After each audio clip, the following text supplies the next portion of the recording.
Bonjour, bienvenue en troisième année. Je m'appelle Lydia, je suis titulaire du groupe 301. Bonjour, je m'appelle Madame Marie-Ève et je suis titulaire du groupe 302.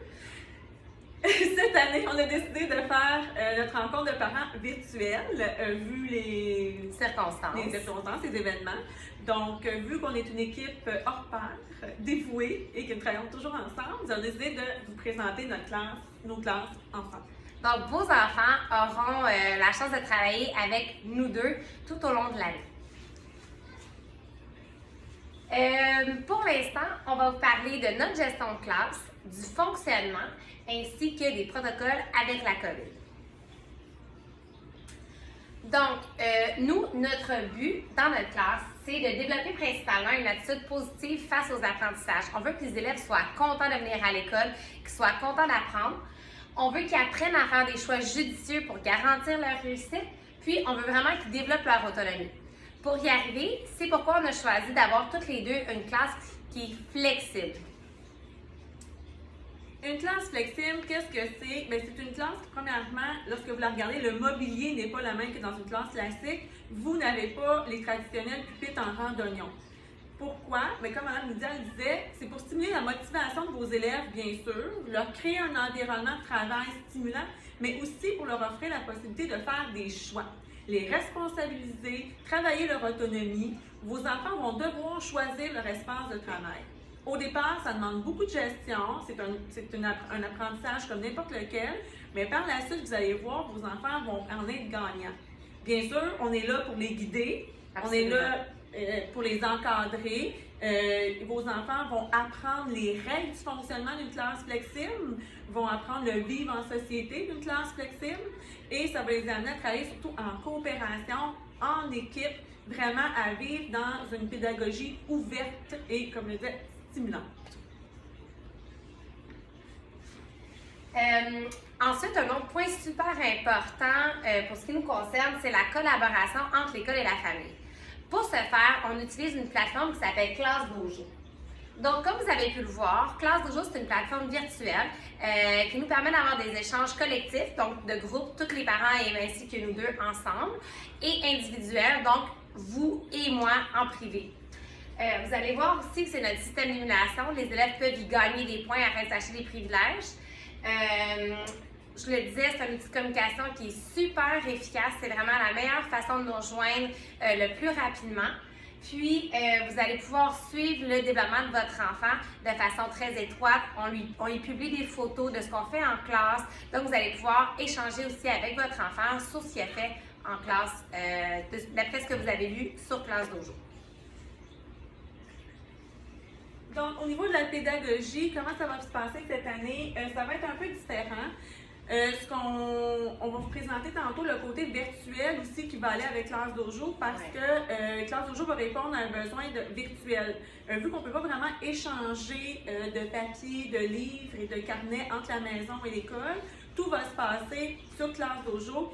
Et si jamais advenant, mais non, une fermeture quelconque ou peu importe, Classe Dojo sera notre outil d'échange. Donc, on va y aller avec les apprentissages en français.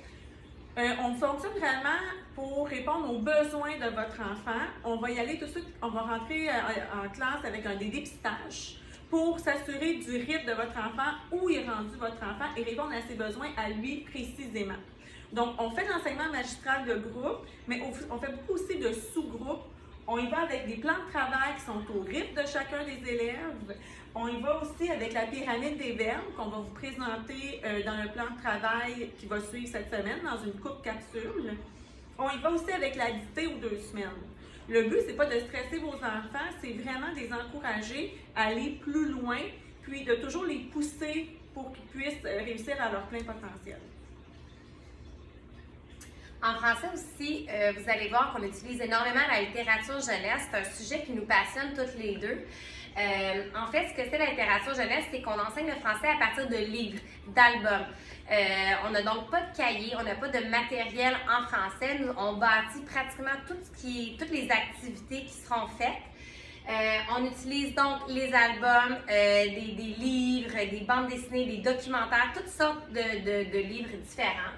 On va y travailler nos stratégies de lecture, des procédés d'écriture, de la grammaire. On va y faire des réseaux et des cercles de lecture, des projets spéciaux avec le bibliothécaire de la commission scolaire. C'est vraiment un super beau programme qui est très, très, très stimulant pour les enfants puis qui vient vraiment allumer cette petite flamme-là dans le cœur de chacun pour former des super lecteurs. Mathématiques. Donc, en mathématiques, la façon que ça fonctionne, là, on a un cahier qui s'appelle Tam Tam. Ça fait des années qu'on travaille avec Tam Tam, donc on le maîtrise presque sur le bout de nos doigts. On y va avec la consolidation. À la maison, vous allez avoir un cahier de devoirs qui suit exactement ce qu'on fait en classe. Donc, vous allez pouvoir consolider avec votre enfant les apprentissages en mathématiques. Ça va fonctionner beaucoup, beaucoup en coopération, la mathématique. Souvent, ce qui se passe, c'est qu'on va modéliser quelques problèmes. On va faire des exercices au tableau en grand groupe. Puis ensuite, on va laisser les enfants travailler en équipe pour qu'ils puissent échanger sur leurs procédures qu'ils utilisent, la façon qu'ils travaillent leurs opérations. Bien sûr, ça va être dans le plan de travail. Résolution de problèmes hebdomadaire. On travaille beaucoup dans la résolution de problèmes. Ça va chercher notre français aussi en même temps.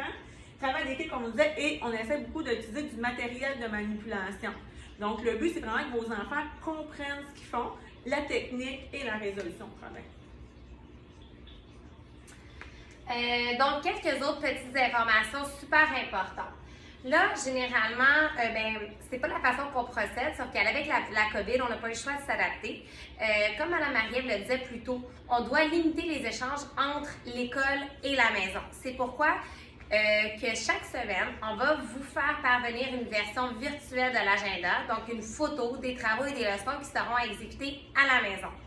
Tous les cahiers, messages, évaluations, tout ce qui va être envoyé à la maison doit y rester. Donc, à la rentrée, vous allez recevoir certains cahiers de devoirs, comme je le disais, l'agenda, le cartable. C'est tout du matériel qui doit rester à la maison. Puis quand nous, on va vous envoyer des documents ou des évaluations, vous allez devoir les ranger vous-même dans ce cartable-là.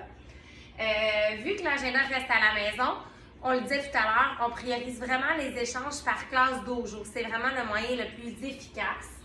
Ça va être important de vérifier la pochette message tous les soirs. Donc, nous, à chaque fois qu'on a des messages, peu importe, des évaluations, comme je le disais, c'est là-dedans qu'on va les ranger, puis vous devez la vider et la remettre dans le sac à dos par la suite. Elle ne rentrera pas dans la classe, c'est vraiment juste la vider. Une pochette message, c'est un petit duotang plastifié qui va rester dans le sac à dos. C'est juste pour pas que vos enfants vous ramènent des feuilles toutes chiffonnées. Donc, juste, elle va rester dans le sac à dos, elle ne sortira jamais du sac à dos. On ne peut pas, malheureusement, manipuler. Je le disais tout à l'heure par rapport aux devoirs. Donc, tous les devoirs vont être envoyés le vendredi pour toute la semaine à venir. Madame Marie-Ève puis moi, on a l'habitude de reprendre les devoirs, de les corriger individuellement, quoi que ce soit chaque semaine. Avec les circonstances actuelles, on ne peut pas se le permettre. Donc, on va vous faire confiance, puis on va vérifier, on va juste corriger les devoirs en grand groupe sur le TBI le vendredi, mais on ne vérifiera pas chacun des cahiers individuellement puisqu'ils vont rester à la maison, toujours pour limiter l'échange de matériel. Finalement, comme on le disait, ce qu'on peut transporter dans son sac, ce sera la pochette message, la bouteille d'eau, qui est vraiment essentielle. On voudrait vraiment que tous les élèves aient une bouteille d'eau en classe. Du désinfectant à main si vous en avez, pas de problème, vous pouvez apporter ça. Vêtements d'éducation physique et la boîte à lunch. Si jamais vous avez des questions ou des commentaires, on vous invite à nous écrire directement sur Classe Dojo. Puis sinon par courriel, nos coordonnées sont ici présentes.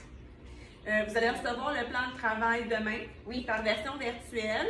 Comme on vous dit, vous allez avoir les devoirs, les leçons, vous allez avoir des capsules YouTube qui vont être à l'intérieur. Donc, Madame Lydia, moi, présente la matière.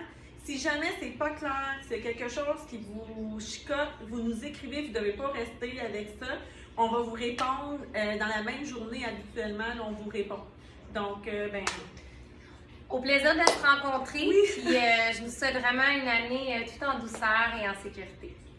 Bye bye!